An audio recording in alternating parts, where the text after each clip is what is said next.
Olha, nós estamos estudando sobre a igreja primitiva, aprendendo com a igreja primitiva, tem sido a nossa série de mensagens.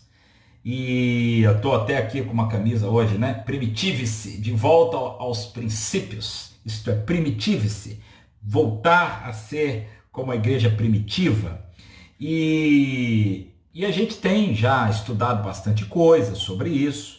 Volto a dizer que primitivo aqui não é um tom pejorativo, nem demeritório de forma alguma. É uma questão mesmo de falar da igreja do primeiro século, da igreja daquela primeira igreja que está registrada em Jerusalém, que se espalhou por todo o mundo naqueles primeiros séculos, naquele primeiro século, naqueles primeiros irmãos, aqueles primeiros discípulos.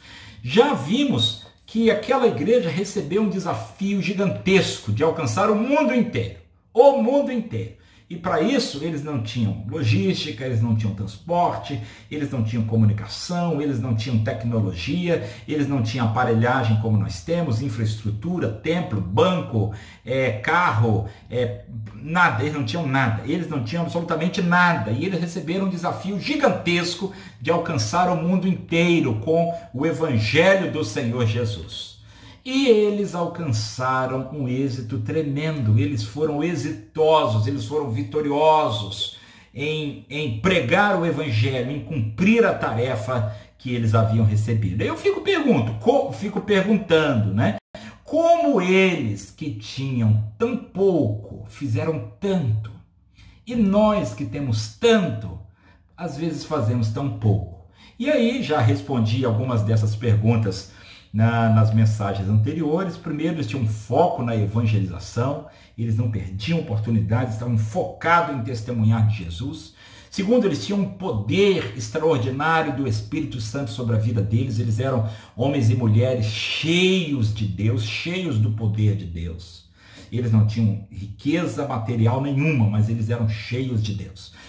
Vimos na quarta-feira que eles tinham uma esperança muito firmada na volta do Senhor Jesus.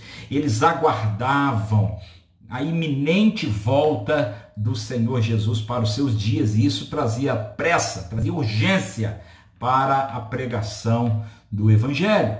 E hoje nós queremos falar sobre um outro aspecto que é muito importante para entendermos o avanço da igreja primitiva na sua missão do primeiro século. O avanço, a explosão, o êxito que aquela igreja alcançou. E é o foco que eles tinham na oração. A oração da igreja primitiva. E é sobre isso que a gente vai falar nesta noite. São muitos textos de Atos que falam que a igreja estava orando. Vários e vários textos. Não vai dar para ler todos. Eu separei aqui alguns para nós meditarmos acerca da oração na igreja primitiva. E assim nós aprendermos com eles a ter uma vida de oração, a perseverar na oração, a orar do jeito certo e pelos motivos certos. Tá? A gente já leu no culto desta noite o texto da oração do Senhor Jesus, lá em Mateus capítulo 6. A maneira como Jesus, no Sermão da Montanha, ele ensina os seus discípulos a orar. A maneira de não usar de vãs repetições, a maneira de não fazer para ser visto pelos homens, a maneira como eles deveriam dirigir a sua oração ao Pai, pedindo pelo reino, pedindo pelo pão cotidiano, etc. e tal. Todo aquele ensinamento lindo, perfeito do Senhor Jesus acerca da oração para os seus discípulos. E aquilo estava na mente deles, e aquilo estava no coração deles. E quando o Senhor Jesus entrega para a igreja a tarefa da evangelização, mediante o poder do Espírito Santo, e enquanto eles aguardavam a vinda de Jesus, eles pregavam, eles levavam adiante a mensagem do reino, a mensagem do evangelho, mas eles viviam uma vida de oração exemplar. Nós precisamos hoje, meus irmãos, orar mais. A gente fala muito de oração e ora pouco. Eu hoje coloquei aí na ordem de culto um monte de motivo de oração. Não sei se você percebeu. Um montão. E é para a gente gastar tempo mesmo orando. que às vezes a gente fala de oração, a gente prega de oração, a gente canta de oração, mas a gente não ora. Então, é muito importante aprendermos com a igreja primitiva a ter uma vida de oração. Vamos começar aqui em Atos capítulo 1, ainda no capítulo 1, no verso 14. Olha só que coisa interessante. Meus irmãos, no capítulo 1 de Atos, abra sua Bíblia aí, eu não quero que você fique me olhando não, por favor, pega a sua Bíblia, pega a caneta, pega a régua, pega o óculos, pega o caderninho, vamos ler a palavra do Senhor. Levanta do sofá, levanta da mesa, levanta da poltrona, pega aí a sua Bíblia, abra a Bíblia para a gente estudar. Atos capítulo 1, versículo 14, depois que Jesus diz no verso 12, não fiquem no Monte das Oliveiras, volte para Jerusalém. Falei sobre isso na semana passada, a dificuldade que era estar em Jerusalém por conta da perseguição, e Jesus diz, volta para Jerusalém, não fica no Monte das Oliveiras, volta para Jerusalém. E eles voltaram para Jerusalém no verso 12, chegaram à cidade e subiram ao aposento onde estavam ali os discípulos, Pedro, João, Tiago, André, Filipe, Tomé, Bartolomeu, Mateus, Tiago, filho de Alfeu, Simão, Zelote, Judas, filho de Tiago, e junto com o verso 14, com Maria, mãe de Jesus, e os irmãos de Jesus, e no verso 14 diz o que eles faziam. Unidos, todos se dedicavam à oração. Olha que coisa extraordinária. O Senhor Jesus subiu aos céus, e eles ficaram com aquela lembrança de Jesus subindo aos céus, e os anjos que vieram disseram, ele vai voltar, falamos sobre isso. E eles vão para Jerusalém, e enquanto eles aguardam o cumprimento da promessa do Espírito Santo, enquanto eles aguardam o revestimento do poder do Espírito Santo, eles perseveram, dedicados, unidos em oração. Está no verso 14.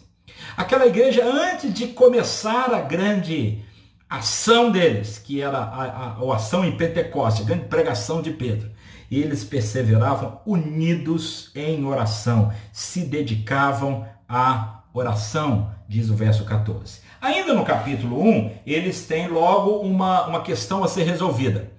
Judas havia traído o Senhor Jesus e se retirado do colegiado apostólico. E agora eles precisavam substituir Judas. Quem que tomaria o lugar de Judas? Aí Pedro toma a frente. Verso 15 fala daquelas 120 pessoas que estavam reunidas. Pedro se levanta, Pedro sempre impetuoso, líder, né? E ele fala da escritura, verso 16. E eu quero chamar a atenção que eles estabelecem ali um método para escolher um novo sucessor apostólico para o lugar de Judas, que havia traído e morrido. E no verso 24, então, eles orando, olha aí o verso 24, orando, disseram, do Senhor, que conhece os corações de todos, mostra qual desses dois tem escolhido. Que apresentaram Barsabás, né, e também o Matias. E aí, Matias foi escolhido, mas eles fizeram isso em oração. A igreja, quando está num processo de sucessão pastoral, ela precisa se dedicar à oração, para que Deus mostre quem é aquele que ele já deseja, que ele já escolheu, qual destes tens escolhido. Não podemos tomar decisões na igreja pelo ímpeto, pelo meu gosto, pela minha vontade, pela minha opinião. Às vezes nós somos muito de opinião, não é verdade? Precisamos orar ao Senhor. A hora de voltar aos cultos, Senhor, nós estamos com tanta vontade de voltar aos cultos. Vamos orar, vamos, Senhor, mostra para nós a hora exata que o Senhor já preparou. Oração, irmãos. Eles estavam diante de uma decisão difícil a ser tomada. Substituir Judas, escolher o sucessor apostólico. E eles fizeram isso orando. Que exemplo a igreja primitiva nos dá. No capítulo 2, aí nós temos a descida do Espírito Santo, o sermão maravilhoso de Pedro, 3.000 decisões, aí de modo que Pedro fala que eles precisavam ser batizados, e aí eles foram batizados e tal, e verso 41 do capítulo 2 diz que 3.000 foram batizados e se juntaram a eles. E aí vem o verso 42, que eu quero chamar a nossa atenção, de Atos 2, 42, assim, e eles perseveraram no ensino dos apóstolos, vou falar mais sobre isso mais para frente, na comunhão, também vou falar mais para frente, no partir do pão, também vou falar mais para frente, e nas orações, aqui que é para hoje. Eles perseveravam em oração. Oração para a igreja primitiva, aquela igreja que ganhou o mundo, aquela igreja corajosa, aquela igreja que não tinha nada, mas que fez tanto. O que ela tinha de tão especial? Ela era uma igreja que vivia em oração. Era um povo que perseverava na oração. Eles não apenas ensinavam, falavam, cantavam, pregavam sobre oração. Não, eles oravam. Isso é muito especial, isso é muito importante, porque não apenas eles tinham a teoria da oração, mas eles viviam uma vida de oração, prática de oração, perseveravam na oração. Vamos mais à frente, um outro texto no capítulo 3, logo aí no início do capítulo 3, a gente vê Pedro e João, naquele episódio em que eles curam o paralítico, e eles estavam indo ao templo, que horas, irmãos? Que hora? A hora da oração, a hora nona, isto é, 3 da tarde. A hora nona dos judeus equivale às 3 horas da tarde do nosso relógio. Era a hora de oração. E Pedro e João vão ao templo na hora da oração. Percebem, queridos, como eles tinham um compromisso com a oração? Percebe como eles tinham um foco em dedicar as suas vidas à oração? E aí no capítulo 13, cura o coxo, aquela perseguição toda que a gente já viu, e aí o Sinédrio persegue o Pedro e o João, e muita perseguição mesmo, muita, e ameaças e açoites e tudo isso. E aí no capítulo 4, a partir do verso 23, a gente vê que depois que eles foram soltos, milagrosamente foram soltos, eles se apresentam à igreja, né? E eles dizem, Pedro e João contam, verso 23, 4:23, depois de soltos, foram para os seus companheiros, seus irmãos, os irmãos da igreja, e lhe contaram tudo que os principais sacerdotes e líderes religiosos lhe haviam falado. O que é que tinham falado? Ameaça, só ameaça de perseguição. Ao ouvirem isso, verso 24, ao ouvirem isso, todos juntos elevaram a voz dizendo, Senhor, tu que fizeste o céu, a terra, o mar e tudo que neles há. Olha a oração deles, no momento de aflição, no momento de ameaça, no momento de perseguição. Olha a oração dele, verso 25. Que pelo Espírito Santo disseste pela boca de nosso pai Davi, teu servo, porque os gentios se enfureceram e os povos imaginariam coisas vãs. Os reis da terra levantaram-se, as autoridades aliaram-se contra o Senhor e contra o seu ungido. Pois nessa cidade, eles de fato se aliaram contra o teu santo servo Jesus, a quem ungiste não só Herodes, mas também Pôncio Pilatos, com os gentios e os povos de Israel, para fazer tudo o que a tua mão e a tua vontade predeterminaram que se fizesse. Oração deles, agora eles pedem, olha, agora pois, ó Senhor, verso 29, agora pois, ó Senhor, olha para as suas ameaças e concede aos teus servos que falem a tua palavra com toda a coragem, enquanto estendes a mão para curar e para realizar sinais e feitos extraordinários pelo nome do teu santo servo Jesus. E quando terminaram de orar, o lugar onde eles estavam tremeu, e todos ficaram cheios do Espírito Santo e passaram a anunciar com coragem a palavra de Deus. Preste atenção nisso aqui, que coisa extraordinária. Isso aqui é extraordinário. Eles estavam apanhando, eles estavam sendo ameaçados, eles estavam vivendo uma guerra. Perigo de vida, gente sendo morta, gente sendo presa, gente sendo açoitada. Aí eles poderiam orar e dizer assim: Senhor, livra a gente da perseguição. Senhor, castiga esses que estão nos castigando. Senhor, tem misericórdia de nós, não deixa a gente sofrer.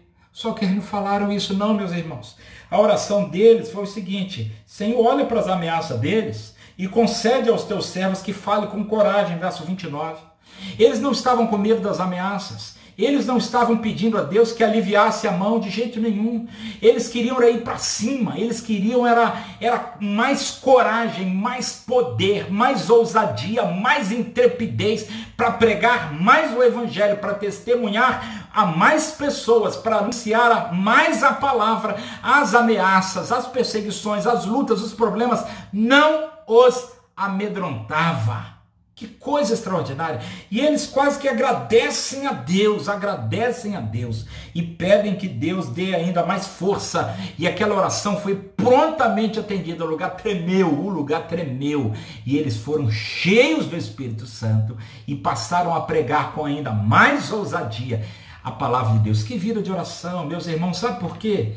Porque às vezes a gente tem uma mania de orar só pra gente. Eu chamo isso de orar para dentro. Orar para dentro. Senhor, abençoa a minha família, abençoa meu emprego, abençoa a minha finança, abençoa a minha saúde. A gente só ora pensando nas nossas coisas. Meus irmãos, às vezes a gente é egoísta na hora de orar. Nós somos muitas vezes egoístas na oração. A gente ora só pra gente, minha mãe, meu pai, meu irmão, meu sobrinho, meu amigo, só coisa nossa. O meu carro, a minha faculdade, o meu estudo, o meu casamento, o meu sonho, o meu filho. Irmãos, somos egoístas. Precisamos aprender com esses irmãos da igreja primitiva a orar para fora. Senhor, abençoa as autoridades. Senhor, abençoa esses que nos perseguem. Senhor, abençoa esses vizinhos que falam mal de mim por causa do evangelho. Abre o coração deles, me dá mais ousadia, me dá mais estratégia. Senhor, abençoa meus familiares que ainda não te conhecem. Senhor, salva essa gente. Senhor, salva o nosso Brasil. Senhor, salva o mundo.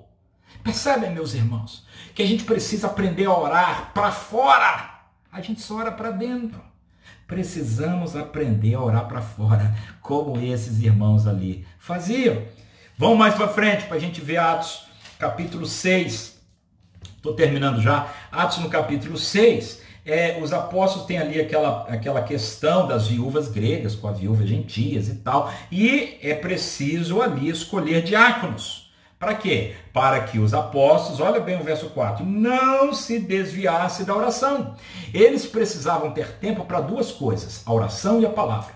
Esse negócio ali, aí os diáconos entram em cena, os diáconos são bênção de Jesus. Os diáconos são bênçãos do Senhor. E eles entram em cena para apoiar os apóstolos. Hoje não temos mais apóstolos, hoje é o ministério pastoral e os diáconos. E os diáconos, eles ajudam o pastor, a liderança, para que o pastor se dedique à oração e à leitura da palavra e não perca o foco com outras coisas administrativas e particulares. E ali, o foco dos apóstolos está no verso 4. Nós devotaremos-nos à oração e ao ministério da palavra. Caminhando junto, tá vendo? Oração e ministério da palavra. E aí eles começam a escolher os novos diáconos. E como que é que eles escolhem os diáconos? Do mesmo jeito que eles escolheram o substituto de Judas, o Matias. É assim que a gente escolhe líderes na igreja. É assim que a igreja escolhe seus pastores. É assim que se processa uma sucessão pastoral saudável, debaixo de oração, para que não seja a vontade minha, nem sua, nem do outro, nem daquele lá, mas a vontade de Deus. Olha o verso 6. E apresentaram perante os apóstolos, esses nomes que estão aqui no verso 5, eles apresentaram perante os apóstolos, os quais, depois de orar, impuseram as mãos sobre eles. Vamos para frente. Vamos lá no capítulo 9. Vira a sua página um pouquinho no capítulo 9. A conversão de Saulo, o grande apóstolo Saulo, a conversão dele. O meu amigo João Vitor é que gosta de pregar em Atos capítulo 9, né, João Vitor? Um abraço para você aí, meu querido, meu irmãozão querido João Vitor. Mas aqui nos relata a conversão de Saulo, e o verso 11 nos conta um segredo. Que no dia em que Saulo se converteu, no momento em que Saulo se converteu, ele estava, verso 11, orando. O Senhor lhe ordenou, levanta-te, ele falando com Ananias, levanta-te, vai à rua chamada direita e procura na casa de Judas um homem de Tarso chamado Saulo, porque ele está orando. Saulo mal se converteu, já aprendeu a viver uma vida de oração. Olha que coisa linda. No capítulo 10, verso 9, nós vamos ver Pedro mais uma vez, naquele episódio, no episódio de Cornélio, né? No episódio de Cornélio, que Pedro, no verso 9, no dia seguinte, abre Atos 10, 9, no dia seguinte, enquanto estavam a caminho, já perto da cidade, Pedro subiu ao terraço para orar. Olha que coisa extraordinária. O costume que Pedro ele tinha de orar. Às 3 da tarde ele foi ao templo, quando estava lá em Jerusalém. Agora aqui, ele está na casa de Simão, e aí ele pede, então, ele vai ao terraço a hora sexta. A hora sexta é meio-dia. A hora sexta é meio-dia. E aí ele tem esse costume de orar ao meio-dia, às 3 da tarde. Você percebe que Pedro tinha um hábito, um costume, um compromisso com a oração? Era um homem de oração, que coisa extraordinária. No capítulo 12, vai mais um pouquinho para frente, enquanto Pedro estava na prisão, isso aqui também é lindo, capítulo 12, Pedro estava na prisão, mas a igreja orava, Atos 12, 5, Pedro estava na prisão, mas a igreja orava a Deus com insistência em seu favor, com insistência.